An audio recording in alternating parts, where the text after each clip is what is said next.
Iya, Pak. Kamera nang ngarep sampeyan. Nah, lakmu. Assalamualaikum warahmatullahi wabarakatuh. Waalaikumsalam warahmatullahi wabarakatuh. Puji dan puja syukur kita panjatkan pada kehadirat Allah Tuhan Subhanahu wa taala. Ya. Sebelumnya saya mengucapkan banyak terima kasih karena saudara kita Pak Herman atau Mas Herman bersedia dan sanggup melaksanakan acara ritual Pekopen yang 1 bulan sekali di hari Rabu. Terima kasih banyak Pak Herman atas tempat dan hidangan dan situasi dan waktunya. Dan terima kasih pada rekan-rekan yang berkenan hadir malam hari ini dengan segenap mengorbankan masing-masing aktivitas dan waktunya. Mungkin ini nanti makalah ya, itu ada 3 yang mau mempresentasikan. Mungkin pertama Pak Dr. Mukid, terus disusul dengan Pak Herman, terus yang terakhir mungkin saya. Harusnya saya yang pertama, tapi berhubung ritualnya biasanya Pak Dr. Mukid dulu. Ya, saya tidak bisa mengubah.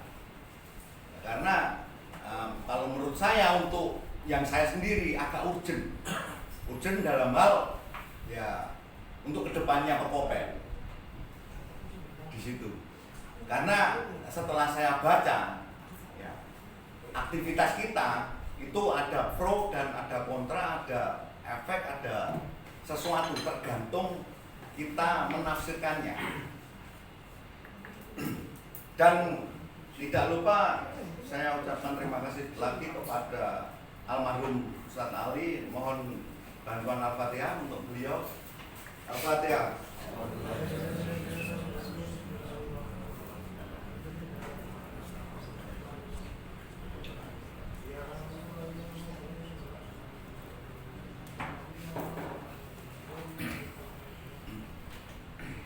Dan sekali lagi saya ingin ngomong masalah konteksnya di acara ini ya. Kita tidak mendoktrin, kita tidak mengarahkan ke paham atau suatu organisasi. Ya, kita sama-sama membuka wawasan, memperbanyak wawasan ya, tanpa ada kepentingan. Karena menurut pembacaan saya memang ada beberapa pihak ya, beberapa gelintir orang itu yang merasa memiliki kita, dan kita itu aslinya kan tidak siapa-siapa. Ya, ini istilahnya acara ngopi tapi dibawa ke kayak forum semacam diskusi tapi yang berbobot lah. Ya, cuman ya saya harapkan kita mendapatkan segelintir atau satu manfaat dari acara ini. Ya gak usah kakek, mungkin satu manfaat untuk hidup kita ya. Karena hidup itu adalah wong Jawa ngarani urip urup. Ya gitu Pak Lukas. Kirangan sih. Sekian dari saya, mungkin langsung dilanjutkan. Yang peserta baru harus memperkenalkan diri. Oh iya, maaf untuk peserta baru atau penonton baru atau pendengar baru atau pembaca baru, silakan memperkenalkan dirinya. Assalamualaikum warahmatullahi wabarakatuh. Waalaikumsalam warahmatullahi wabarakatuh. Saya Mas Guntur, asli Simo. Mas angkatan, Mas angkatan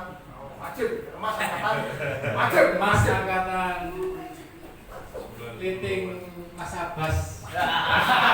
Zaman apa sih? Apa sih mungkin dia? Udah itu aja. Nanti nyusul. Terima kasih Pak Guntur. Mungkin ada lain? Tak ada. Yang baru. Oh Mas Guntur. Assalamualaikum warahmatullahi wabarakatuh. Perkenalkan, nama saya Suyut. Saya karyawan di sini, Pak.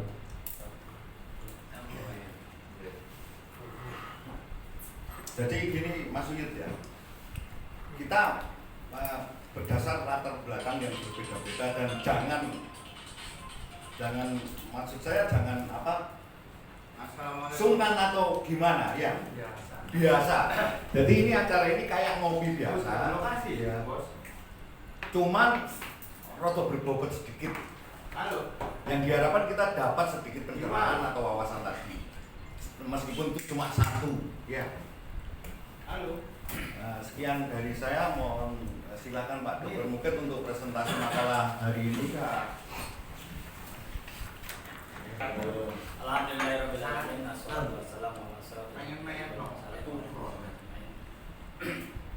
Ketemu sama kalau habis selesai juga sudah.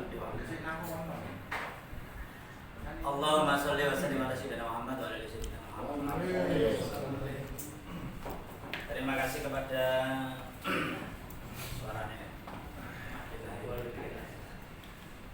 Terima kasih kepada saudara-saudara sekalian, segenap anggota Kopen.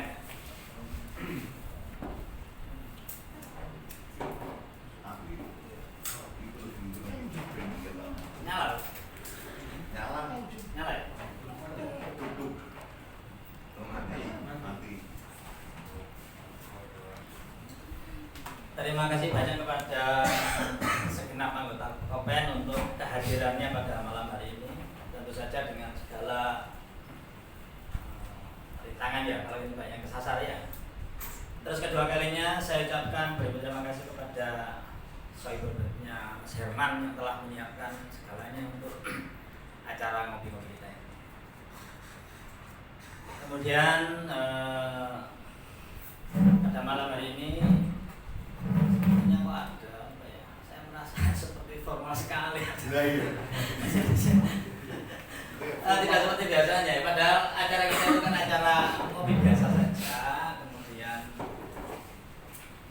diskusi ringan, dan saya merasa bahwa pada titik itu adalah kita seringkali membicarakan tentang agama ya. Karena harus diakui agama itu sepanjang sejarah selalu dibutuhkan, itu yang membuat kita menjadi tertarik untuk membicarakan agama. Mau tidak mau bahwa dalam kehidupan sehari kita itu diikat oleh apa yang namanya agama. Karena itu kemudian dulu ketika awal-awal saya cangkruk dengan Ustaz Ali Almarhum, ketika diskusi ngopi itu yang lebih banyak dibahas adalah agama. Terus kemudian alhamdulillah saya sempat diberikan waktu lewat suara bertemu dengan Ustaz Ali, dan saya merasa ada semacam pencerahan ya. Bagaimana seharusnya seorang itu menemukan ajaran agamanya. Jadi meskipun pada titik tertentu kemudian saya agak berbeda ya, tapi perbedaan saya dengan Ustaz Ali, saya mengenal Ustaz Ali sedikit ya, itu hanya perbedaan tafsir aja. Jadi yang perlu saya tekankan di sini adalah kita belajar bareng, kita ngobrol bareng, kita sharing, dan jangan dianggap saya ini sebagai seorang ustadz, seorang rujukan, seorang yang tahu tentang agama dan sebagainya. Karena dari awal saya selalu menolak. Saya selalu menolak bahwa di antara kita itu ada yang lebih tahu tentang agama dan layak dijadikan rujukan. Saya selalu menolak seperti itu.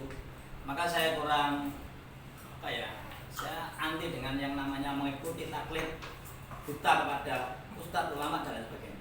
Itu karena saya seorang pembelajar ya, jadi saya akan berusaha untuk belajar untuk memahami, dan saya mempunyai pendapat sendiri.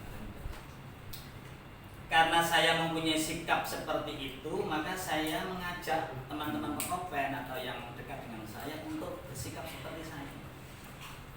Mari kita kembalikan kepada hakikat agama yang sebenarnya. Hakikat agama yang sebenarnya adalah sebuah cara pandang pribadi manusia pribadi kepada Tuhannya, itu prinsipnya. Jadi dalam Islam itu sebenarnya tidak ada istilah kayak kependetaan bahwa ada yang lebih pintar, layak dijadikan rujukan dan sebagainya. Tidak ada seperti itu. Kalau kita lihat sejarah Rasulullah bersama sahabat-sahabatnya, maka tidak ada yang, ya tentu saja Rasulullah selalu sebagai tempat bertanya, tetapi para sahabat-sahabatnya adalah orang yang tidak ada yang ahli dalam agama. Ahli dalam hal tertentu iya, tetapi ahli dalam agama saya kira tidak. Kenapa?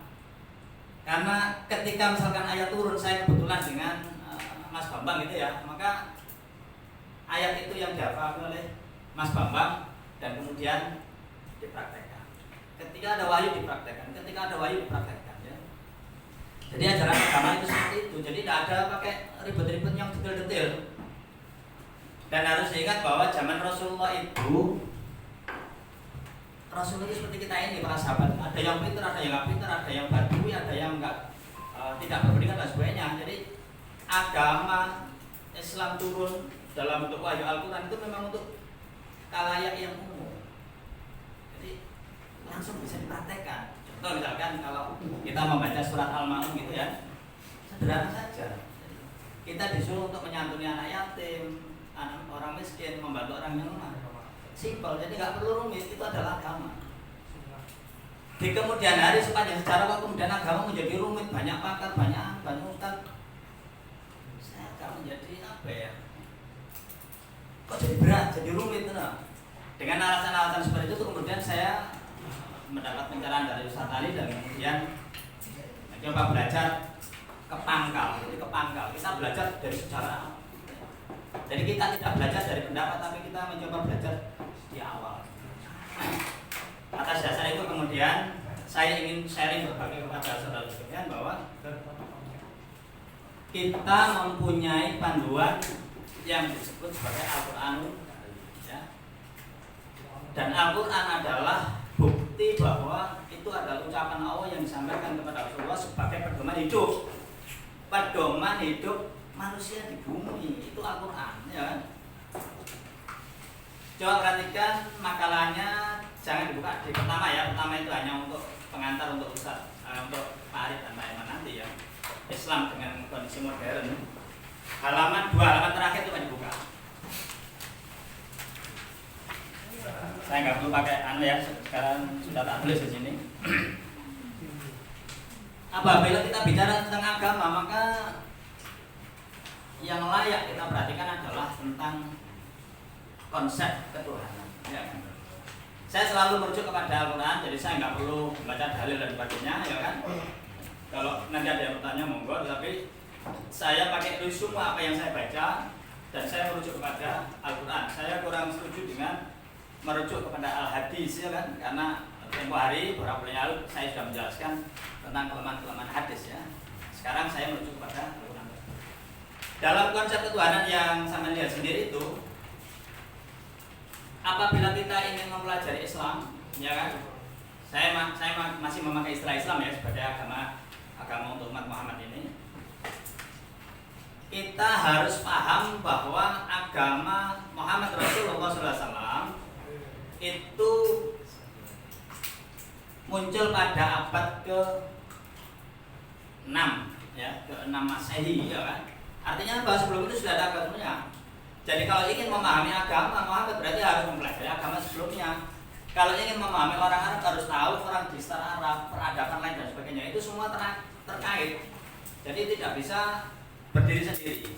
Jadi kalau kita memahami Islam, kita harus mempunyai sikap bahwa Islam tidak datang dalam ruang kosong. Ya. Jadi ruang kosong tidak ada orang kemudian wahyu turun, nah seperti itu tidak ada. Terus kedua, Islam turun dalam era komunitas masyarakat seperti kita, maka itu semuanya berpengaruh. Maka pemikir Mesir Nasr Ahmad Abdullah mengatakan bahwa Al-Quran itu memang wahyu dari Allah, tetapi pada saat yang sama Al-Quran itu dibentuk oleh budaya. Artinya begitu. Dalam bentuk bahasa Arab itu menunjukkan sudah budaya. Diturunkan dalam waktu 22 tahun itu berarti menunjukkan peran dari budaya. Kita kembali pada konsep ketuhanan. Kita tidak ketemukan dalam bahasa Al-Quran, tetapi dalam bahasa akal kita akan mencoba memahami konsep ketuhanan. Perhatikan bahwa yang disebut dengan Tuhan itu bahasa Indonesia ya. kalau memang sesuatu itu harus diberi nama, oke lah saya menggunakan nama Tuhan. Tetapi bahwa ada sesuatu yang di luar kita, ya kan? Apa yang kita kenal sebagai Tuhan, Yesus, Allah dan sebagainya, anggaplah kita anggap sebagai Tuhan dalam T besar kalau menurut Nurul Sengaja ya. Tuhan besar dibandingkan dengan Tuhan T besar dan T kecil, ya kan? Tapi intinya adalah penguasa Tuhan adalah Tuhan. Maka saya menyebut sebagai hakikat Tuhan, Tuhan yang sebenarnya. Dan Tuhan yang sebenarnya itu adalah di luar batas kemampuan makhluk kita ini. Dia tidak punya tempat, dia tidak mempunyai wujud dan lain-lain, pokoknya tidak bisa kita pikirkan. Itu adalah hakikat Tuhan, ya. Perhatikan itu. Hakikat Tuhan itu tidak bisa kita pikirkan dan di luar nalar kita. Supaya dia itu bisa dikenali oleh makhluknya, maka dia akan memperkenalkan diri. Maka itu ada hakikat Tuhan itu di luar wilayah Tuhan dan kita manusiawi ini di luar dalam wilayah manusiawi.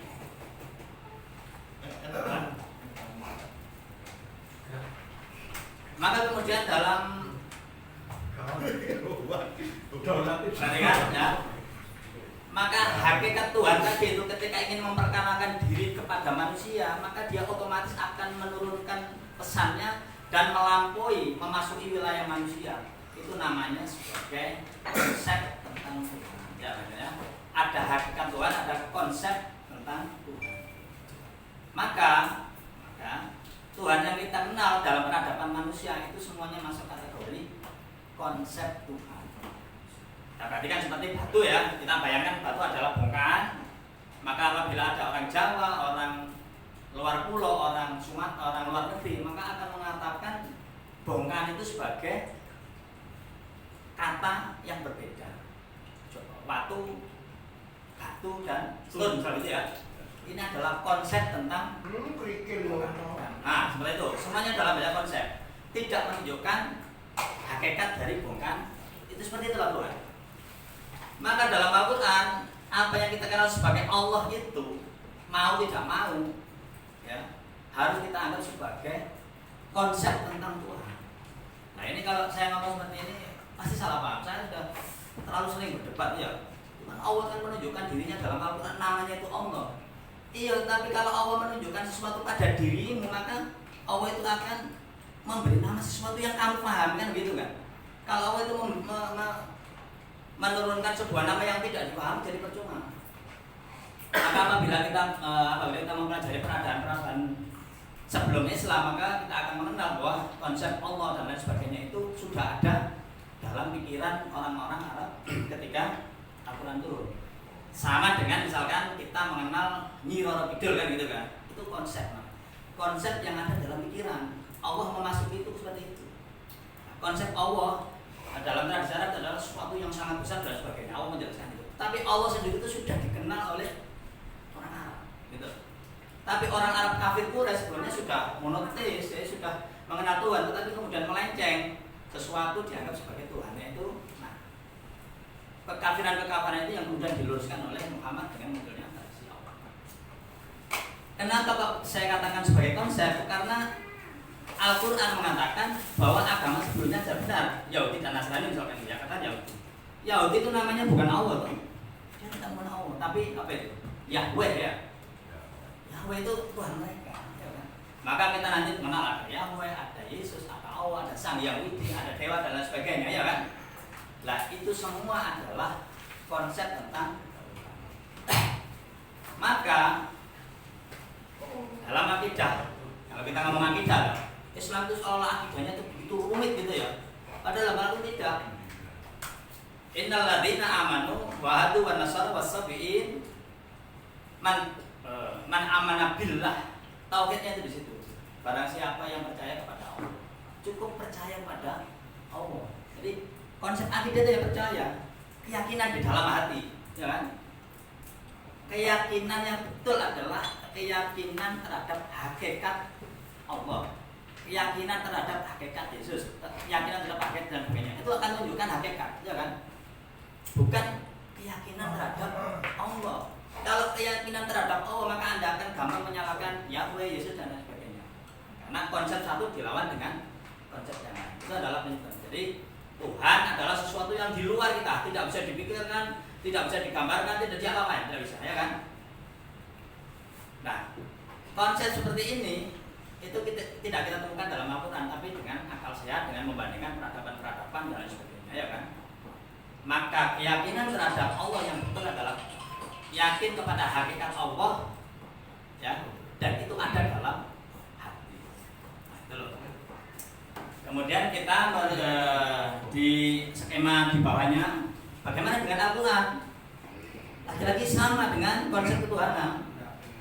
Al-Quran adalah wahyu Allah yang diturunkan kepada manusia di bumi, ya kan? Maka perhatikan, firman Allah diturunkan kepada Muhammad supaya bisa dikenali, supaya bisa dipelajari. Maka firman Allah itu akan dirubah frekuensinya, kata Pak Ari, dalam bentuk bahasa Arab, ya. Jadi pengertian bahasa Arab itu kalau dia di situ ada Allah dalam perantaraan Jibril dan manusia. Nasir Ahmad Abu Ja'far dari Mesir mengatakan bahwa gak mungkin Allah itu menyatu kepada manusia, dia melalui sesuatu, ya. Jibril itu bisa merubah frekuensi dari Allah pada manusia, maka berubahlah jadi bahasa Arab. Jadi yang namanya bahasa Arab adalah bahasa manusiawi, lafaz, ya kan? Al-Quran turun dari Allah, turun ke bumi, dari Allah berupa makna, turun ke bumi jadi lafaz. Yang suci adalah Allah, kalau lafaz sudah manusiawi tidak suci lagi. Maka ketika yang mengatakan Al-Quran dalam bentuk bahasa Arab itu suci, saya nggak tahu dasarnya dari mana, ya Pak. Al-Quran itu suci, ada ayat Al-Quran itu suci dan hanya orang-orang suci yang menyentuh. Itu adalah pengertian firman Allah dalam bentuk makna di lauh-lauhnya bersama Allah. Itu suci. Tapi ketika dia turun menjadi dalam bentuk bahasa Arab, sudah tidak suci lagi. Jadi mohon maaf kalau saya termasuk orang yang menolak menganggap Al-Quran dalam bentuk bahasa Arab itu sebagai suci. Kalau mau menyentuh mushaf saja pakai wudu dulu. Ini namanya mitos, ya kan? Tidak masuk akal. Betul. Kita anggap saja sebagai firman dalam bentuk bahasa kita. Sama dengan bahasa Indonesia. Apakah sampai misalkan ngomong bahasa Indonesia dengan ejaan yang salah kemudian berdosa? Tidak. Sama dengan bahasa Arab gitu. Ini ceritanya Pak Awet Dele ngomong salah terus jadi dosa. Mitos, tidak ada dasarnya sama sekali. Ya. Jadi kayak tajwid dan sebagainya, kemudian lek awakmu salah kemudian dosa, sangat keliru besar, ya kan? Tetapi pemahaman bahasa Arab dan lain sebagainya sesuai dengan pendapat Muhammad itu harus dikuasai. Tetapi dalam rangka untuk memahami ayat-ayat Al-Quran. Jadi untuk menguasainya maka kita mutlak menguasai bahasa Arab, tajwidnya dan sebagainya. Tapi jangan sekali-kali lafaz dalam bahasa Arab itu disucikan seolah dari Tuhan. Apakah Tuhan itu menggunakan bahasa Arab bisa melakukan? Kan tidak. Assalamualaikum warahmatullahi wabarakatuh. Jadi pengertiannya begitulah ya. Saya terus terang, saya ingin membawa sesuatu yang baru, yang sampai kenal. Sesuatu yang baru itu adalah penafsiran. Saya tidak dalam rangka mendoktrin atau mengajari, ya harus ingat bahwa pekopen itu dalam format yang saya pahami. Saya itu lebih sering memberi pertanyaan yang benar. Kalau Anda ingin mendapatkan ilmu yang benar, maka ajukan pertanyaan yang benar. Ya. Kalau Anda mengajukan sebuah pertanyaan yang benar, maka Anda bisa mencari jawaban yang benar. Jadi yang saya ngomongkan itu bukan sebuah tausiah dan sebagainya, tetapi pertanyaan yang benar. Silakan kita cari jawabannya. Kalau misalkan pendapat saya keliru, ya nanti akan dikoreksi. Itu namanya kita akan share sama-sama mencari ilmu ya. Jadi ya jangan dianggap sebagai master atau apa ya. Maka Al-Quran suci adalah Al-Quran dalam bentuk makna, ya kan? Al-Quran dalam bentuk bahasa tidak suci. Maka orang yang mempelajari kemudian khawatir salah tajwid dan sebagainya sama sekali tidak suci. Itu hanya pendapat para ulama. Kalau kita mau baca sejarah, Imam Syafi'i ketika pada tahun 208 Masehi, 708 Masehi, dia datang dari Madinah pergi ke Irak. Bahasa Arab itu tergusur oleh bahasa Persia, kalah dengan bahasa Persia. Maka kemudian dia apa caranya bahasa Arab itu kuat lagi. bahwa bahasa Arab dipilih oleh Allah sebagai bahasa Al-Quran adalah istimewa, itu adalah pengaruh dari ideologi Imam Syafi'i. Imam Hanafi saja ya itu membolehkan kita ibadah pakai bahasa Persia, bahkan bahasa Indonesia boleh saja. Contoh gampangnya adalah begini, katakanlah misalkan kita pakai surat Al-Maun ya, bahwa sesuatu yang makna dari Allah adalah kita disuruh menyantuni anak yatim dan fakir miskin kalau gitu ya. Itu adalah makna sesuatu yang bisa dipahami oleh semua orang. Gak perlu sampai membaca, menghafalkan Ar-Ra'aitallaha juga dibutuhkan, ya kan? Dan itu adalah lafaz. Kalau kita tahu maknanya, kita tidak membutuhkan lafaz. Maka pemahaman bahwa bahasa Arab itu suci dan sebagainya itu adalah tidak ada dasarnya sama sekali. Tujuannya apa? Kenapa kok saya bicara begitu? Karena sekarang adalah di tren membangga-banggakan awet dan sebagainya, akhirnya menjadi mitos. Orang lupa bahwa Al-Quran itu diturunkan ke bumi itu sebagai apa? Hudan linnas, petunjuk manusia, bukan untuk gaya-gayaan bahasa Arab. Kenapa kok saya katakan gaya-gayaan? Ada budaya kita itu semaan ya, semaan, khataman. Tapi orang yang paham orang paham. Saya beberapa waktu ketemu seorang hafid ya, terus ngobrol gini ya, sangat sulit menjadi seorang hafid itu ngapal terus. Sampai dia lupa untuk memahami, gak ada waktu ya kan. Maka dia bertanya, Pak sampean kok bisa tahu tentang isi Al-Quran meskipun sedikit ya. Yuk, karena bagi saya Al-Quran itu harus dipahami, bukan untuk dihafalkan. Tapi kalau sampean ingin menjadi seorang pemikir ya harus jalan itu yang dipilih. Semua pemikir liberal yang saya anut hafal Al-Quran sejak 7 tahun, ya kan. Nah, tetapi pada akhirnya adalah bagaimana mendapatkan petunjuk dari Al-Quran. Galinnas ya, itu harus penting. Nah, itu adalah pemahaman Al-Quran. Coba sekarang menginjak ke halaman berikutnya ya. Saya berkali-kali ngomong seperti ini karena ini pola pikir. Jadi sesuai dengan yang diomongkan Pak Ari ya. Permasalahan kita itu kan sebenarnya pola pikir, ya kan. Ketika sampai ngomong tentang agama maka yang dipikirkan adalah sembahyang model gini, ini apa hukumnya ini. Nah, dengan pemahaman yang saya tawarkan, semua itu saya pikir tidak ada gunanya. Tidak ada gunanya. Kenapa? Agama tidak seperti itu. Agama tidak membahas masalah fikih, ya kan? Al-Quran itu berisi tentang agama dan syariat, bukan fikih, ya kan? Maka kenapa saya bicara begini? Saya ingin kembali kepada pemahaman kita. Apabila kita memahami Al-Quran sebagai agama yang benar, ada efeknya adalah untuk kepentingan kita kehidupan sehari-hari dalam era modern itu loh. Nah, itu maksud saya. Bagaimana saya harus beragama, ya kan? Coba perhatikan dalam konsep itu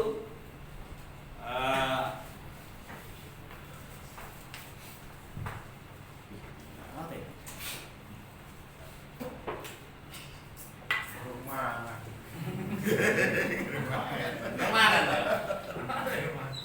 Coba saya perhatikan nah. Wah ini apa? Yang penting paham ya kan? Andre itu mantan spidol TV. Oh iya. Minyak loh. Kalau itu.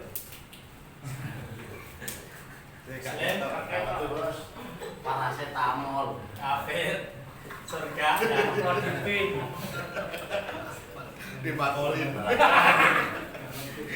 ini poin penting ya. Jadi kalau kita ngomong agama kok apa hukumnya ini, apa sholat ini, kita itu selama ini dicekoki oleh Islam adalah rukun Islam. Saya menolak keras tentang Islam sebagai rukun Islam. Jadi apa? Kalau agama Islam itu sebagai rukun Islam, makanya yang dipentingkan adalah syahadat, sholat, zakat, puasa, wis, ya kan? Lihat di lain itu kan. Agama kan gunanya ya loh. Agama diturunkan untuk huda lintas petunjuk manusia dan agama itu banyak sekali. Maka ajaran-ajaran pokok dalam Al-Quran itu yang harus kita kaji, bukan sembahyang. Coba perhatikan ini. Katakan ini adalah dunia ya kan? Nah ini dunia ini akhirat. Yang sebelah sini adalah akhirat, ini dunia. Yang di tengah ini adalah kematian. Kematian ya. Saya tidak percaya adanya alam kubur karena tidak ada dasarnya dalam Al-Quran. Nah, ini mungkin ilmu baru ya, silakan. Saya katakan saya memberi pertanyaan yang benar ya. Kita merancang untuk diskusi, tanya dan sebagainya. Alam kubur itu tidak ada. Artinya tidak ada dalam Al-Quran. Saya merujuk pada Al-Quran ya. Kalau hadis banyak, saya tidak percaya hadis. Nah, kuncinya adalah kematian, bukan kiamat. Siapa yang akan menangani kiamat? Tidak ada kan?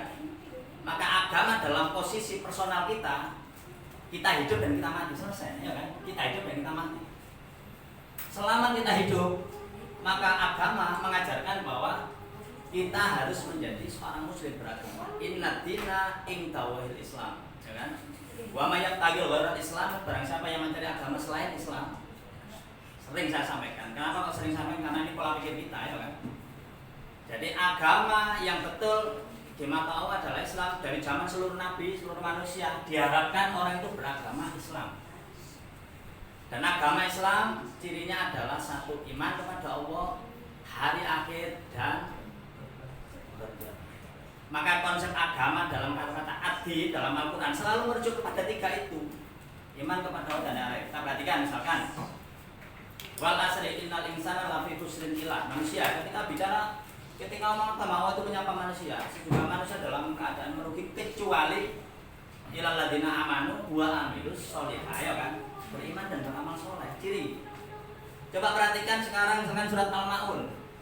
Ara'aital ladzi yukadzibu biddin, din, ya kan? Coba perhatikan surat Al-Maun itu apa? Ara'aital ladzi yukadzibu biddin, berbicara tentang apa? Kebaikan, menyantuni fakir miskin anak yatim, kan? Selalu berkaitan dengan agama. Fawailun sedangkan orang yang sholat gak ada gunanya. Artinya apa? Orang yang sholat itu masih di bawah, di atasnya adalah berbuat baik. Itu adalah agama. Kenapa?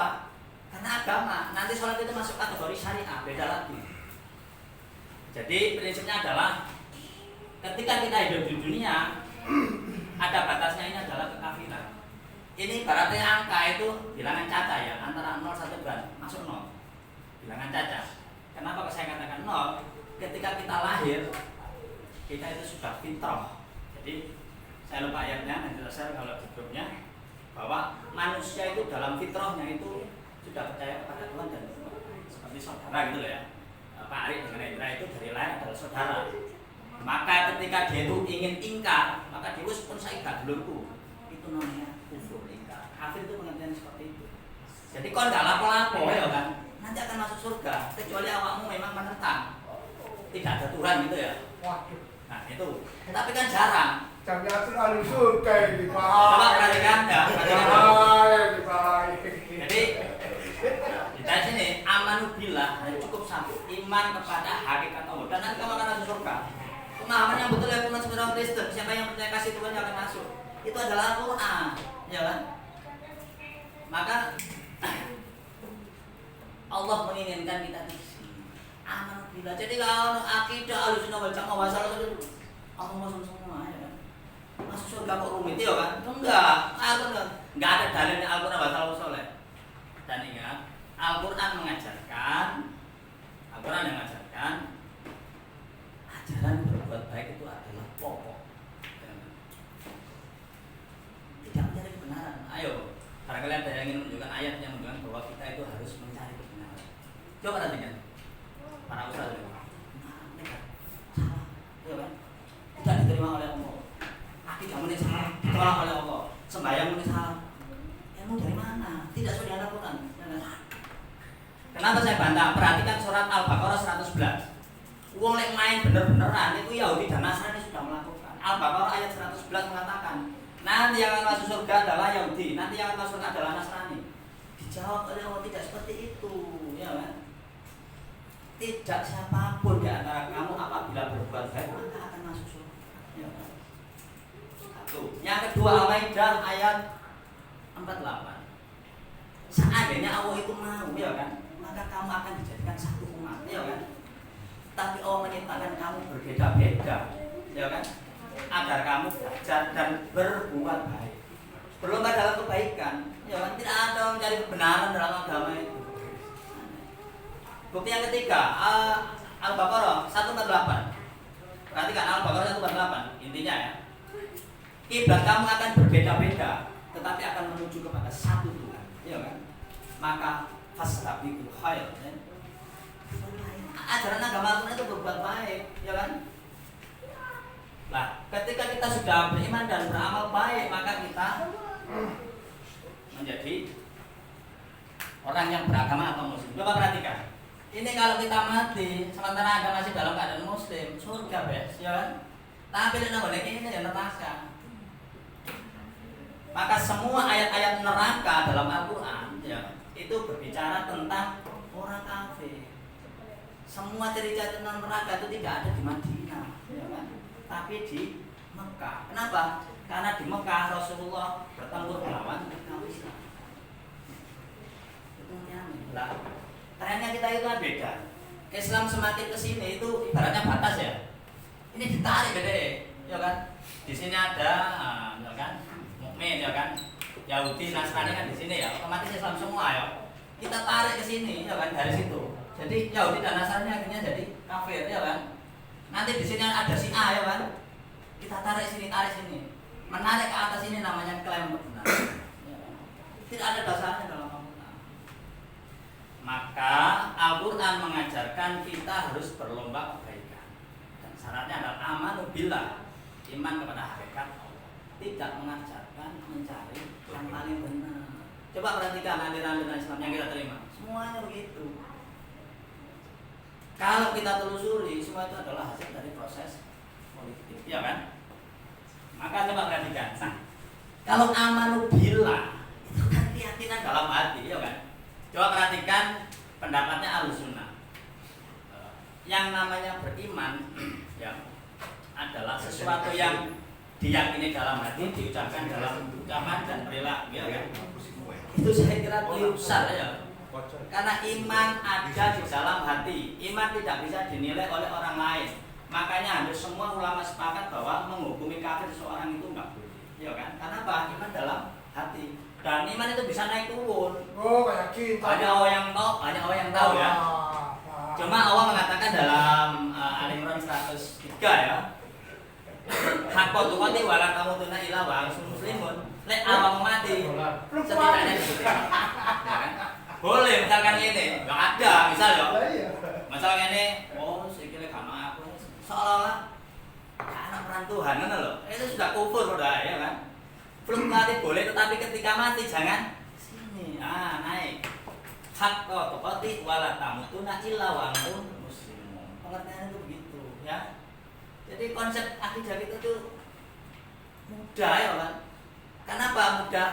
Yang dipentingkan itu bukan akidah, yang dipenting adalah kamu berbuat baik. Al-Quran yang mengatakan, ya kan? Coba perhatikan kemarin dan Islam itu. Akidah. Ilmu temundi, tahu apa? Oke ya. Jadi neraka ini betul-betul tempatnya orang-orang yang inginkan. Jadi kita akan mudah. Kalau kita dengan syarat Islam itu mudah semua orang Muslim, maka yang paling penting adalah bagaimana kita itu hidup di dunia ini. Hidup dalam keadaan beriman kepada Allah dan berlomba kebaikan. Gitu loh. Nah, perhatikan di sini ada syariah Muhammad, syariah Yahudi, syariah. Nah, umat dalam Al-Quran pengikut Muhammad itu disebut mukmin. Kan aneh kan sekarang ya. Kita itu adalah kaum muslimin. Itu dari mana? Lek memang kita itu muslimin, ya kan? Kok tidak disebut dalam Al-Quran bahwa pengikut Muhammad itu jenenge Muslim. Semua ayat selalu mukmin. Ya ayyuhalladzina amanu puasalah kamu. Ya ayyuhalladzina amanu zakatlah kamu. Kan gitu kan. Jadi Allah itu mengajari pengikut Muhammad dan mereka disebut sebagai mukmin. Ya ayyuhalladzina amanu wa hadu wa nasara. Hai orang-orang mukmin ya kan. Pengikut Muhammad, Yahudi dan Nasrani. Di Madinah gitu. Ya kan. Kenapa Allah tidak mengatakan ya ayyuhal muslimun? Itu enggak mungkin. Kenapa? Karena muslimun adalah generasi dari zaman Nuh sampai akhir zaman nanti. Orang yang percaya kepada Allah yang nggak mungkin disebutkan. Sementara Allah kan komunikasi. Oh, kan pengikut Muhammad, kamu mukmin, kamu Yahudi, ya kan? Jadi Yahudi itu adalah Muslim dengan nabinya Musa juga Yahudi kan itu. Mereka mempunyai nama. Mestinya kita itu disebut mukmin, ya, bukan Muslim. Saya mau lagi Muslim. Akhirnya apa? Orang menikah beda agama, orang menikah, ya kan? Karena disempitkan menjadi Muslim. Yahudi dan Nasrani jadi non-muslim. Mestinya apa? Non-mukmin. Orang menikah dengan ahlul kitab itu boleh. Kenapa? Karena sesama muslim, ya kan? Boleh. Yang nggak boleh menikah itu siapa? Bukan muslim. Siapa? Kafir Quraisy di sini. Itu kafir Quraisy. Yang nggak boleh itu musyrik dan musyrikah. Ya. Yang dilarang beda agama. Kok saya jadi Yahudi dan Nasrani? Sesama muslim ya boleh, ya kan? Itu pemahaman karena dari sini kita tarik ke atas oleh klaim kebenaran. Ya. Coba ada yang mempelajari ya. Jadi iman kepada Allah ya dan berbuat baik. Maka fokus berbuat baik itu adalah ajaran agama. Jangan kita lupa. Nah kemudian setelah syariat dan sebagainya, syahadat sholat kan masuk syariah ya kan. Di bawah syariah lagi juga perhatikan skema yang paling akhir. Itu ada fikih. Jadi kalau agama adalah perintah Allah kepada seluruh manusia, syariat adalah perintah Allah khusus kepada para nabi, fikih adalah pemahaman ulama. Ya kan? Nah, ulama sebelum Imam Syafi'i ya kan, jadi Muhammad Abdul dalam makalah itu, ya kan? Itu dikatakan bahwa sebelum Imam Syafi'i orang memahami agama itu ya seperti yang saya pahami ini, murni menurut Al-Qur'an, itu ngomong agama, ya kan? Agama, syariah dan fikih dibedakan. Belum ada fikih saat itu ya. Tapi di kemudian hari menurut Imam Syafi'i dan seterusnya, agama dan syariah itu jadi satu, gitu loh. Jadi repot. Maka orang Islam dia perlu pemahaman, ya kan? Orang Islam itu yang sembahyang. Akhirnya ngono kan? Kok nek gak sembahyang kafir. Yang mau kondi. Mau tahu bisa enggak tahu bahaya ya tidak sembahyang. Tapi kamu tidak sembahyang tapi percaya kepada Allah, kamu muslim. Ya, perhatikan. Syariah kepada Muhammad, kamu nanti akan masuk surga, ya kan? Syariah Muhammad hanya untuk menentukan kamu bersama Rasulullah Muhammad di akhirat nanti. Kan gitu logikanya. Masalah sholat, zakat sebagainya itu namanya taklif, pembebanan. Pada karo Pak Herman ya penjualan akeh tak bonus, ya kan? Maka bonus syariah orang yang melakukan ibadah dan sebagainya itu hanya bonus. Nanti di akhirat menjadi kualitas eksklusif dapat hotel dan sebagainya, itu loh maksudnya. Tetapi pintu masuk surga itu adalah iman kepada Allah. Syariat berarti kamu pengen gandeng ambek Kanjeng Nabi dengan surga, maka kamu harus sholat dengan puasa kan gitu. Kalau pengen beribadah dan sebagainya, pendekatan kepada Allah, merasa dekat kepada Allah, nanti di surga akan dikasih nilai plus. Jadi hanya kualitas saja, ya kan? Jadi aneh apabila nggak sholat bakal masuk neraka, lucu. Ada surat Al-Mudaththir, ya kan? Orang-orang yang di neraka itu adalah neraka sakor, itu adalah orang-orang yang tidak sholat. Orang memahami itu keliru, di bawahnya itu ada kalimatnya, orang yang mengingkari hari akhir sampai dia mati. Ini kunci masuk sakornya itu adalah kamu tidak percaya kepada hari akhir sampai mati. Kafir kan namanya. Orang dipotong, kami tidak sholat, kami tidak zakat, maka kami menjadi penghuni sakor. Ulama aneh, kalau sakor ulama itu ya kan. Coba perhatikan, semuanya kalau orang wong nek gak sholat bakal masuk neraka, masih menggunakan ayat Al-Mudaththir ayat 40 sampai 50. Nah, kita harus meluruskan itu. Paling tidak untuk kita lah ya. Jadi akhirnya apa? Kita jadi mudah. Maka mari kita fokus kepada menjadi hidup menjadi seorang muslim yang percaya kepada Allah. Dan karena kita itu hidup menjadi seorang muslim itu tujuan kita itu bukan mencari kebenaran, tapi berlomba kebaikan, ya kan? Dan harus diingat bahwa ketika kita dilahirkan, kita itu diberi akal oleh Allah, kita diberikan akal, kita diberikan hati untuk menilai kebenaran, tapi jangan lupa kita diberikan nafsu, ya kan? Maka perhatikan bahwa yang penting sebenarnya adalah bukan agama. Perhatikan lah ya. Jadi kalau ada para ustaz ngomong bahwa agama keliru, anak saya sekolahkan agama supaya nanti mau keliru. Yang penting adalah hidup. Perhatikan lah ya. Bukan agama. Yang penting dalam hidupnya adalah hidup dengan segenap hidupmu, dengan segenap yang kamu lakukan dan kamu punya hak untuk menikmati hidup. Yang diinginkan agama adalah hidupmu terarah. Kan gitu kan? Ibarat naik bis, maka agama itu sebagai arah sopirnya, ya. Maka silakan dituntut. Jadi kamu menikmati kehidupan dan sebagainya boleh, karena kita diberikan dan kita sah menikmati kehidupan. Maka dalam pemahaman agama yang era modern seperti ini kita kembali ke sini. Kita menggunakan akal, kita memahami agama bahwa ajaran agama utama adalah iman kepada Allah titik, dan itu pun di hati, ya kan? Tidak bisa dinilai orang lain, yang mudah, ya kan? Untuk menjadi orang selamat kan mudah. Pokoknya dalam segala waktu kita ingat pada Allah. Jadi Allah itu dirasakan dan diyakini dalam hati. Gak perlu diucapkan, gak perlu digambarkan, karena kamu tidak akan mampu, ya kan? Dirasakan saja. Allah itu seperti listrik, ya kan? Memberi kehidupan. sampai kita mati, ya kan? Bukan sampai kiamat, sampai kita mati. Jadi kalau dalam Al-Quran berbicara tentang kiamat itu para ahli tafsir itu lucu, ya kan? Ada Ustaz akhir zaman menceritakan keganasan kiamat dalam surat apa itu Al-Qari'ah atau apa itu, ya kan? Menceritakan sampai ada kiamat nanti akan datang cirinya begini-begini. Aneh itu. Al-Quran memang berisi tentang kiamat, tetapi harus diingat pemahaman tafsir terhadap kiamat itu bukan begitu. Ingat loh ya, Al-Quran diturunkan itu untuk manusia di bumi, bukan untuk menuju akhirat. Maka akhirat cerita tentang kiamat itu hanya untuk menakuti, supaya apa? Kamu segera, kan gitu kan? Sepertinya ibarat kiamat itu manggil sekarang sudah asal, supaya kamu segera iman kepada Allah dan berbuat baik. Tujuannya itu. Kenapa? Pada intinya kamu tidak akan kenal kiamat, karena Allah mengatakan bahwa kiamat itu hanya Allah yang tahu. Ya kan? Jadi percuma ngomong tentang kiamat itu. Yang kamu perhatikan adalah sisa umurmu, ya, perhatikan. Oh, yang harus diperhatikan adalah sisa umur, bukan kiamat. Nah, kemudian isi makalah itu, kalau diperhatikan isi makalah itu adalah mengajak kita untuk menikmati hidup. Dinikmati hidupmu, kamu jadi apapun, dinikmati dalam karena hidup itu adalah kenikmatan, ya kan? Tapi terarah, hiduplah menjadi seorang muslim. Maka diperhatikan bahwa agama adalah tuntunan manusia di bumi, ya kan? Agama bukan untuk mengejar akhirat. Ada orang yang wirid, karena berharap itu mitos, ya kan? Ada lagi, barang siapa yang beriman dan beribadah dan sebagainya, maka suatu wilayah itu akan menjadi kemarin kalau jumlah mitos, ini ceritanya gitu kan. Ada lagi, barang siapa yang sholatnya bagus maka semua kebaikannya pasti bagus. Nanti di neraka kalau orang itu bagus maka yang lain itu ngikutin. Itu hadis mitos, dia ceritanya. Wong sholat kok terus api kan? Api kan perbuatan, sholat kan ibadah. Jelas-jelas berbuat baik itu di sini, ya kan?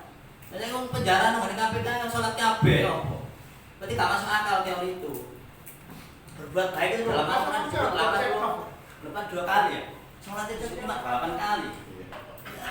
Habisan banyakan berbuat baik kan gitu kan. Nah, akhirnya pemahaman agama yang benar menurut kita adalah mari kita hidup sebagaimana, ya kan? Hidup kita itu dunia dinikmati, kan pengen kuper, ya silakan kerjakan dan sebagainya. Tidak ada larangan. Yang penting terarah kan gitu kan. Maka makalah tulisan itu kalau sama perhatikan itu mengajak kita untuk menggunakan akal dan mari hidup beragama dengan benar. Agama sebagai bekal kita untuk hidup, bukan agama untuk akhirat, ya kan? Enggak. Saya kira pemahaman yang perlu saya sampaikan itu dan nanti bisa dilanjutkan dengan diskusi. Ada time-time, ya mungkin saya diskusi sebentar ya, Mas Herman ya. Diskusi satu dua pertanyaan terus biar nggak temanya ya. Saya kira itu dan silakan bersantai dan monggo ajukan berapa pertanyaan aja 2 atau 3. Karena setelah pertanyaan ini Pak Herman akan memberikan motivasi kita menjadi seorang muslim ya. Nah gitu loh. Jadi saya hanya memberi pengantar tentang teologi, masalah praktek untuk keberhasilan di dunia ini. Monggo Pak Herman dengan Pak Ari yang akan memberikan presentasi. Saya kira itu monggo saya persilakan untuk Assalamualaikum warahmatullahi wabarakatuh. Waalaikumsalam. Untuk Bapak Mukil, saya itu mau bertanya tentang kafir. Kafir. Ya. Tentang gimana sih orang kafir itu yang sebenarnya. Terima kasih Pak Mukil. Oke, langsung saya jawab ya. Jadi pengertian kafir dalam istilah Al-Quran seperti Al-Baqarah 62, kemudian Al-Baqarah 112, Al-Maidah 69 adalah man amana billah, itu beriman ya. Jadi kata-kata beriman itu adalah iman kepada Allah, ya kan? Dalam Al-Quran itu orang-orang beriman itu ada 2 pengertian. Orang beriman percaya kepada Allah disebut muslim, dan orang muslim beriman kepada Allah dan beriman kepada Muhammad itu namanya mukmin. Orang kafir itu adalah orang yang bukan muslim. Artinya apa? Dia menolak Allah, tidak beriman kepada Allah. Nah, dulu digambarkan dalam Al-Quran orang-orang kafir Quraisy itu adalah orang-orang yang tidak beriman kepada Allah. Jadi mereka beriman kepada berhala-berhalanya. Mereka menganggap sebagai Tuhan. Saya tambahkan bahwa agama itu kan keyakinan. Jadi tidak bisa dibuktikan secara objektif. Tetapi Allah menegaskan bahwa beragama menurut Islam adalah iman kepada Allah dan hari akhir. Kenapa kok ada hari akhir? Karena hari akhir itu membuat prinsip keadilan. Coba perhatikan, ada orang lain dengan sehat, ada orang lain dengan cacat, ada orang jalan orang-orang ketubruk. Itu kan tidak adil, ya kan? Maka agama menawarkan keadilan. Hari akhir adalah ada hidup setelah dunia. Itu prinsip keyakinan kita. Orang-orang yang kafir, dia bukan hanya tidak percaya kepada Tuhan, bahkan dia tidak percaya adanya hari akhir. Dan sekarang banyak. Katanya Pak Arif di Cina juga banyak yang seperti itu. Di Eropa sampai adrenokrom apa itu Pak? Buat stem cell kamu berbentuk. Nah, itu kan banyak orang-orang yang tidak percaya kepada Tuhan. Kapan hari saya share juga buku yang bagus itu disebut buku Noah Yuval Harari. Itu bahwa kita hidup itu karena seperti hewan, seperti evolusi gitu loh. Mereka tidak meyakini adanya hari akhir. Nah, konsep kita adalah iman kepada Allah dan hari akhir. Nah, cirinya sekarang kalau orang Cina, orang Barat mungkin bisa Pak, ya kan? Tapi untuk kita sulit. Kenapa? Amanu billah adalah iman di dalam hati ya, bukan dalam amal, bukan dalam ucapan, bukan dalam amal ya. Maka pemahaman selama ini bahwa akidah itu adalah iman dalam hati, diucapkan dalam lisan dan dilakukan dalam perbuatan ya keliru. Ketika sampai iman kepada hakikat Allah, sampai akan mengucapkan Allah wis keliru, ya kan? Berarti sudah menyalahkan Yesus, sudah menyalahkan yang lain kan gitu kan? Maka betul dalam Al-Quran iman kepada itu di hati dan hanya Allah yang tahu. Jadi sama guys, sama teman-teman kafiran. Barang siapa yang mengatakan saudaranya kafir sebenarnya tidak, maka akan kembali kepada. Jadi intinya adalah, umat Islam itu ada alusunah pemikiran yang bisa, pemikiran yang benar. Tetapi kalau dibalik, apakah selain alusunah kafir? Ulama tidak mau jawab. Kenapa? Hak Allah SWT. Gitu Pak. Jadi di hati ya, hanya di hati. Monggo yang lain. Terus Pak Guntur monggo. Ayo, kamera anu. Kamu nih.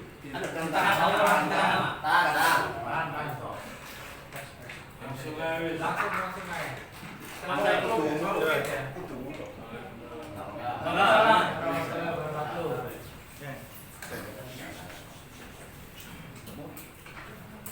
Makanya kita kan harus berbuat baik ya. Satu sisi nggak boleh menyalahkan ya. Terus ini dalam sehari-hari kita ketemu dengan orang kayak gitu. Kalau mau nikah itu lihat nomor dino, itu salah. Kenapa? Itu kan salah ya? Ya, betul. Oh iya. Terus sikap kita gimana? Bentar. Yang mau saya sampaikan nanti ya mungkin seputar pertanyaan-pertanyaan tentang ini, tentang kita, tentang sesuatu. Jadi mungkin lebih baiknya setelah Doro dokter mempresentasikan, mungkin dilanjut Doro Herman, baru kita bertanya. Oh gitu. Berkaitan. Saya buka 2-3 pertanyaan terkait dengan ini maksudnya. Atau bebas saja ya? Bebas. Oh bebas, kalau gitu di pending dulu ya Pak Guntur ya. Sekarang Pak Herman misalnya, nanti kan bisa jawab logo ya. dino ya. Catat logo dino. Kalau gitu dilanjutin aja Pak Herman dulu ya. Monggo Pak Herman untuk presentasi. Nanti ada sesi pertanyaan bebas. Ngomong akal ya. Enggak, sampai ngomongin Motivasi Pak Herman. motivasi. Pak Herman sudah saya beri gambaran bahwa kita itu harus hidup di dunia dengan seindah mungkin ya. Bagaimana cara sukses di dunia ini ya? Sampai sukses kubi. Kisi-kisi. Karena bagaimanapun Pak Herman dan nanti kan pelaku ya kan. Bukan hanya teori seperti saya. Sukses dalam arti didelok wong. Oke Pak Herman. Di sini Mas. Terus.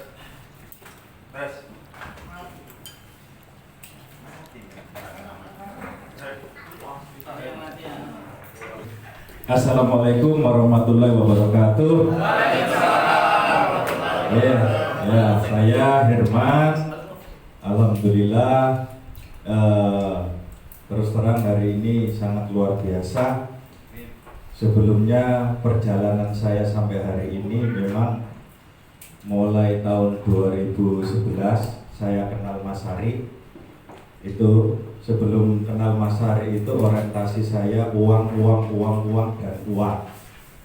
Itu. Dan pada akhirnya ketemu Mas Hari, alhamdulillah bisa berubah sampai seperti ini.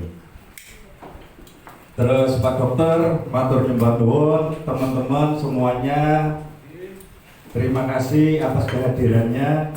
Sebetulnya saya hari ini sangat kaget dan terkejut. Niku.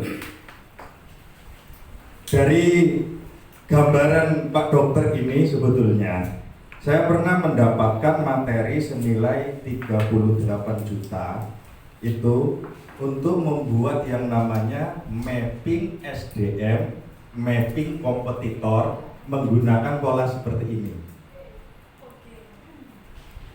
Jadi sebetulnya ini ngomong pola-pola sederhana ini sebetulnya ini ngomong standar internasional Pak Dokter.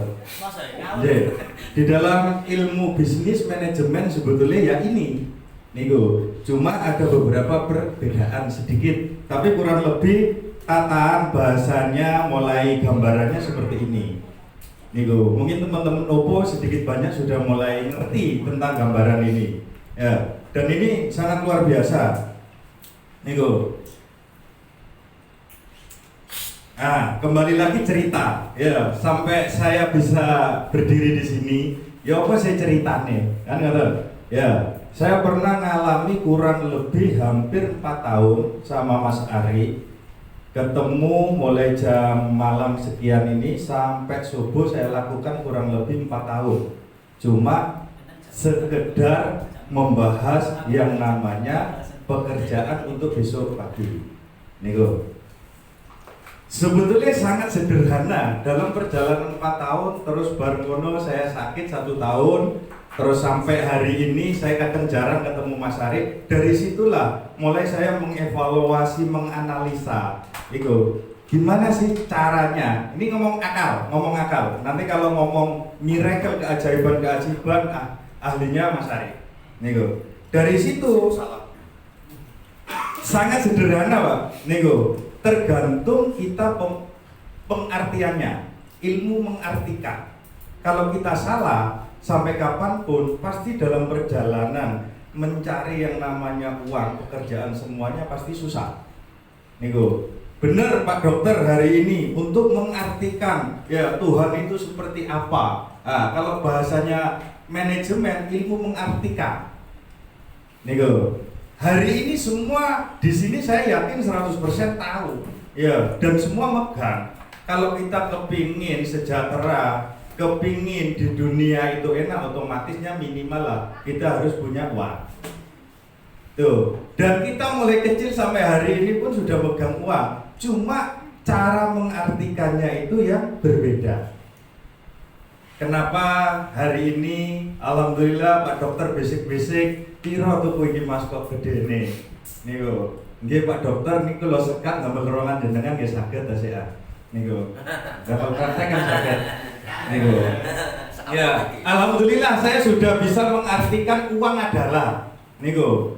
Ndak apa-apa hari ini bahasanya kan diskusi. Niku ndak ada yang benar. Ya, cuma dalam mengartikan uang adalah saya sudah meyakini dan mengimani. Ya. Dan akhirnya saya mau melakukan dan mau membuat yang namanya proses tahapan.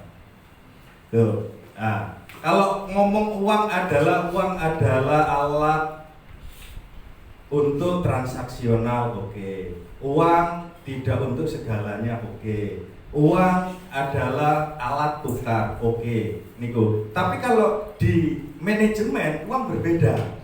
Di dalam usaha uang berbeda. Sederhananya ngeten, Pak. Niku, ada timba yang biasa untuk nyiram kembang.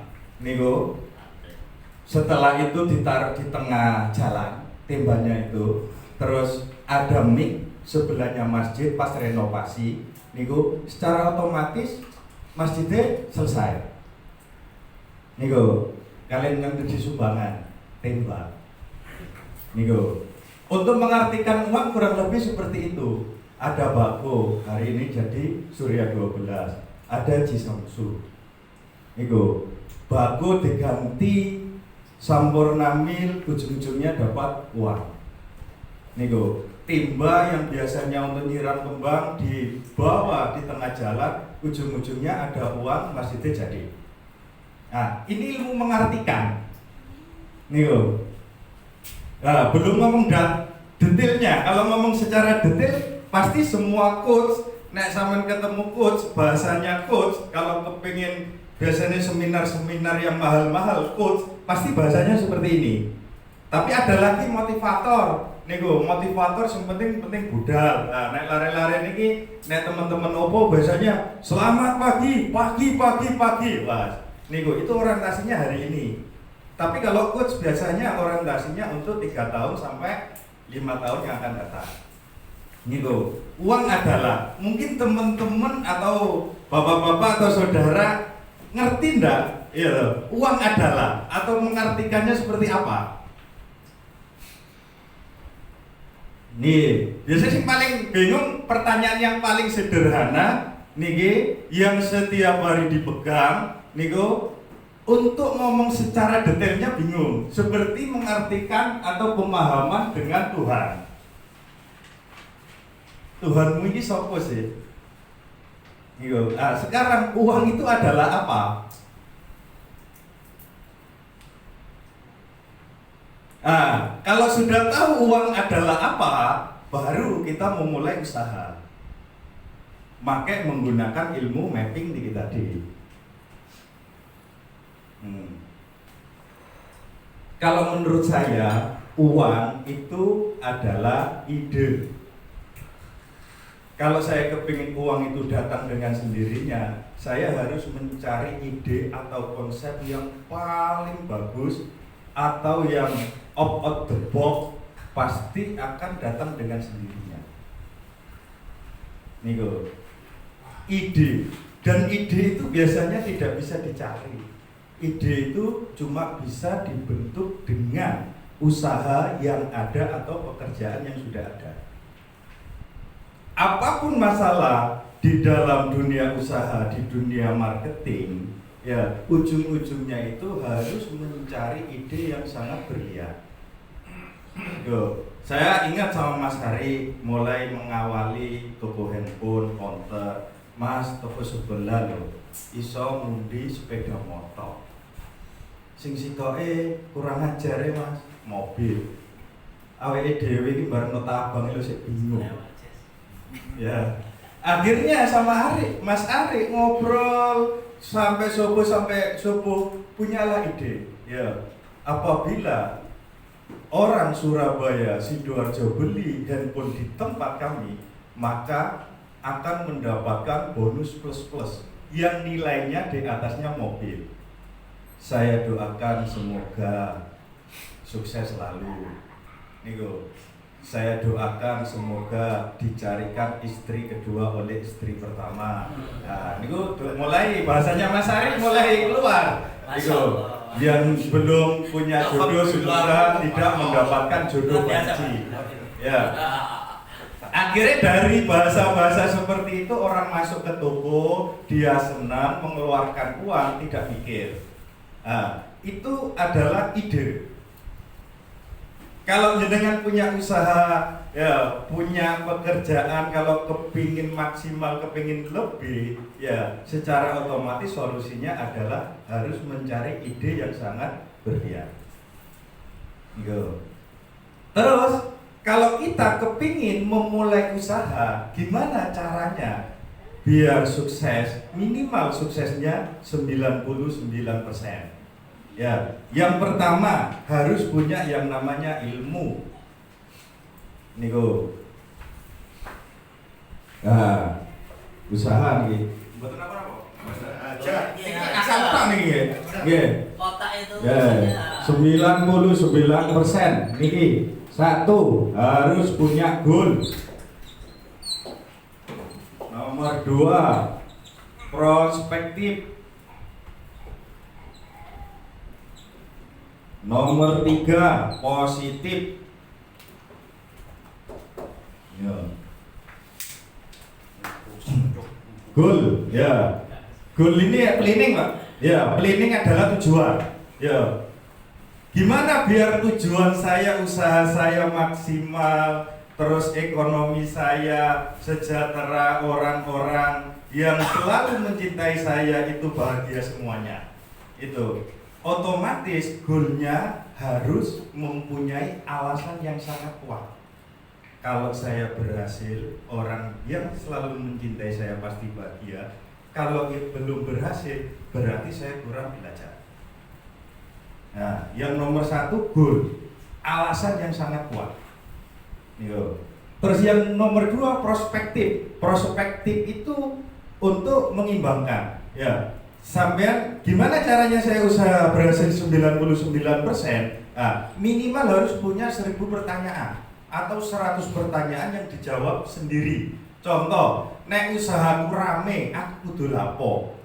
Usahaku rame moro-moro Pol PP teko sak kompi, iki bannerku dijeboli kabeh, saya harus seperti apa? Ya. Setelah rame udah, saya harus seperti apa? Niku. Dan saya pernah sama Mas Hari duduk di tengah-tengahnya iku Mas, depan toko niku pas dikero tengah jalan. Iya, tengah-tengah jalan niku ambek parkire gawe ebek niku. Ini sangat luar biasa. Datanya satu hari 450 unit niku. Sing tuku sampai pantat-pantatan ya. Niku. Ya, jadi prospektif membuat pertanyaan ya tentang usaha tersebut dan dijawab. Terus kalau usaha saya lancar, terus ada orang pajak, saya harus seperti apa? Dan saya harus bayar pajak berapa? Terus kalau usaha saya belum jalan, sepi, apa yang harus saya lakukan? Itu prospektif. Dan yang terakhir itu positif. Positif dalam artian apa? Usaha apapun, di bidang apapun, dimanapun, kalau tidak bisa memberikan untung kepada customer, tidak bisa memberikan solusi kepada customer, dijamin 100% gagal atau tidak jalan. Jadi kalau kepingin usaha itu jalan, harus bisa memberikan positif kepada customernya, kepada wilayahnya. Itu kalau bahasa marketingnya win-win. Itu win-winnya pun tidak boleh kebalik. Jangan kita ngambil untung dulu, baru customer kita ngambil untung, tidak boleh. Customernya harus mendapatkan untung dulu, baru kita boleh ngambil untung. Niki nek ngomong usaha, nek ngomong rasional. Terus yang paling susah biasanya kalau orang usaha ini, yang paling susah membuat yang namanya goal. Goal. Ya, gimana caranya saya membuat goal itu sukses? Sedangkan goal itu ada beberapa macam, ada goal emergency, ada goal jangka pendek, jangka menengah, dan jangka panjang. Dan itu pun semuanya harus sinkron, harus bisa menyesuaikan sesuai tahapan atau kemampuan kita sendiri. Di dalam membuat goal ini ada 3 kunci lagi. Yang nomor 1 adalah ilmu. Yang nomor 2 adalah iman. Yang terakhir itu adalah amal. Gimana caranya saya membuka usaha ini dengan tujuan yang sangat baik ini biar sukses? Ya, harus punya ilmu, ilmunya dulu. Harus mempelajari. Memang ada beberapa kategori, ada pekerja, ada pemikir, ada konseptor, ada lagi yang namanya pedagang, ada namanya pengusaha, ada lagi di atasnya investor. Ya, itu tergantung kita. Kalau kita memiliki ilmu ya tentang usaha kita, otomatis kita tinggal memilih saya sebagai pedagang atau pengusaha atau sebagai investor. Tetap kuncinya ilmu. Terus yang nomor 2 iman. Niku, kalau sudah kita punya ilmu dan kita meyakini kita sudah ngerti semua mulai hulu sampai hilir, baru kita harus mengimani, meyakini bahwasanya ya ilmu ini sudah benar ya, dan kita harus melakukan persiapan-persiapan yang sangat kuat dan matang dan melakukan dengan sungguh-sungguh. Niku. Dan yang nomor 3 nanti Mas Ari ya, untuk masalah amal. Ini miracle keajaiban niku sebetulnya itu mulai dulu saya kenal Mas Ari itu ya di situnya yang sangat luar biasa. Niku. Yes. Ngomong caranya usaha, caranya membuat goal, sudah goal, terus ngomong toko atau ngomong brand. Niku. Nah, niki mulai ya kemarin ngobrol Mas Arif, Mas. Tibae brand niku bukan logo. Dan brand itu bukan lambang. Ya. Loh, apa dah niku? Ternyata brand itu adalah hubungan emosional antara customer dengan produknya. Hubungan emosional yang paling tinggi itu diibaratkan namanya cinta. Kalau sudah cinta melekat, tai kucing rasa coklat. Nah, ngoten. Ya. Contohnya apa? Saya beli sepeda motor Harley Davidson, harganya 500 juta. Begitu saya bayar dan sepedanya datang, saya naiki. Begitu saya naiki, saya langsung jadi berubah. Jadilah trader. Jadilah pengusaha sukses. Saya beli jam Rolex, harganya 1M. Saya bayar, saya dapat. Begitu jamnya saya pakai, jadilah orang kaya. Nah, itu yang namanya brand. Nih, kalau branding beda lagi. Ya, branding adalah kegiatan-kegiatan aktivasi untuk menguatkan brand tersebut. Misalkan teman-teman Oppo, hari ini dia selalu di-push dengan sell, jualan. Setelah itu setiap hari dia harus membuat isu. Sebetulnya teman-teman ini melakukan yang namanya proses branding. Tujuannya apa? Untuk menguatkan brand Oppo tersebut. Niku, itu brand. Tapi kalau personal branding biasanya beda lagi. Niku, biasanya personal branding, saya harus menjadi orang baik, saya ketemu teman-teman baik, akhirnya nama saya baik. Ternyata personal branding itu bukan itu. Ya, personal branding itu harus bisa memberikan solusi kepada brand tersebut. Tidak hanya perbuatan kita yang baik saja, tetapi kita harus bisa memberikan solusi atau kontribusi yang lebih besar kepada brand atau perusahaan tersebut. Itu personal branding. Niku.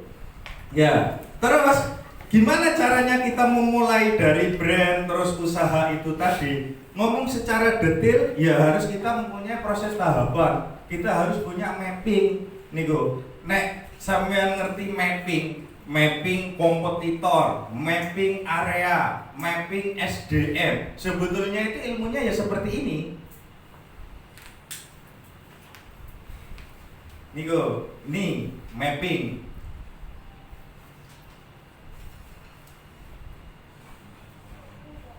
Ya, terus gitu. Aja. Ya, ini soalnya beda.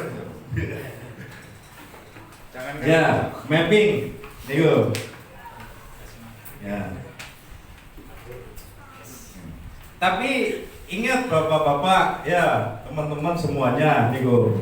Apa yang saya katakan ini tadi semuanya itu rasional. Rasional itu kuncinya cuma satu, harus dikerjakan sungguh-sungguh dan tidak boleh putus asa. Itu rasional. Niku. Dan harus punya persiapan yang sangat matang. Niku. Terus kemarin ya. Oh, ada. Monggo, Pak. Ya. terus saya koyo ngopi kok iki. Terus. Lanjut. Lanjut. Kopi dulu.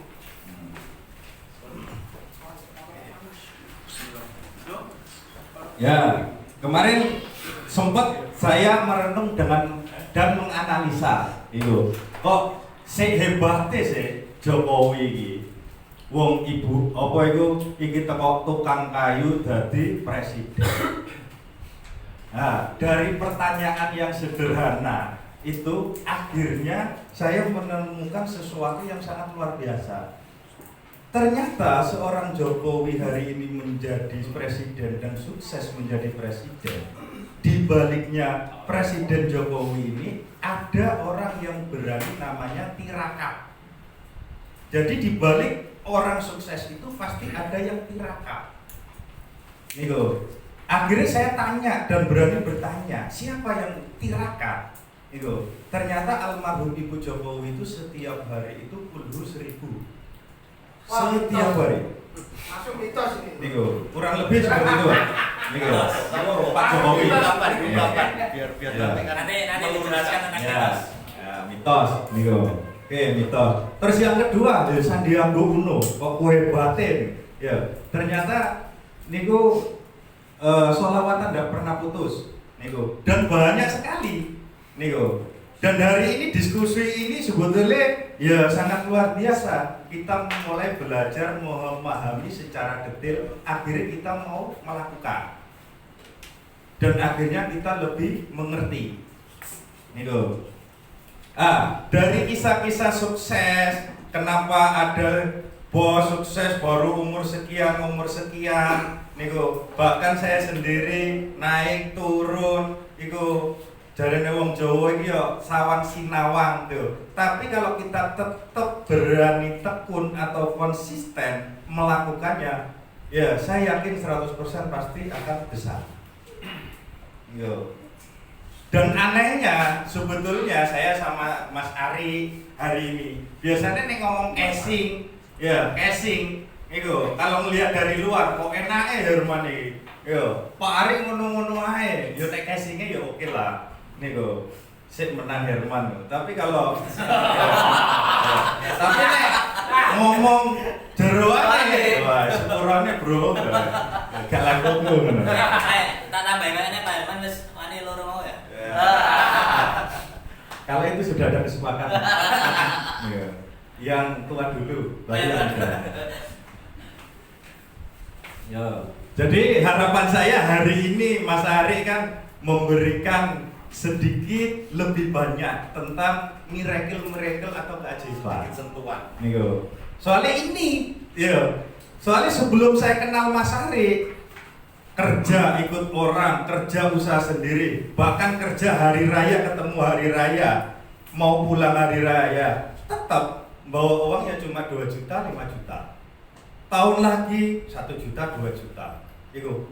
Yang terakhir malahan bawa utang banyak. Iku. Soalnya minus, Pak. Ya, distribusi ngutangi komputer nggak ada sing bayar. Iku akhirnya wah, nggak utang akeh.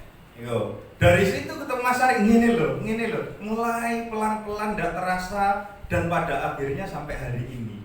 Apa itu kelebihannya sedekah, apa itu kelebihannya tirakat. Nah, ini Mas Ari ini terus terang orang yang sangat luar biasa menjalankan yang namanya tirakat nih loh. Ya, mungkin waktu dan tempat saya persilakan Ustaz Ari.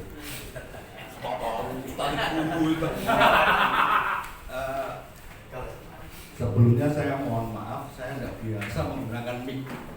Ya. Untuk sementara mic saya matikan. Aduh, ora krungu, Pak. Gak apa-apa, tak bener. Ki direkam enggak?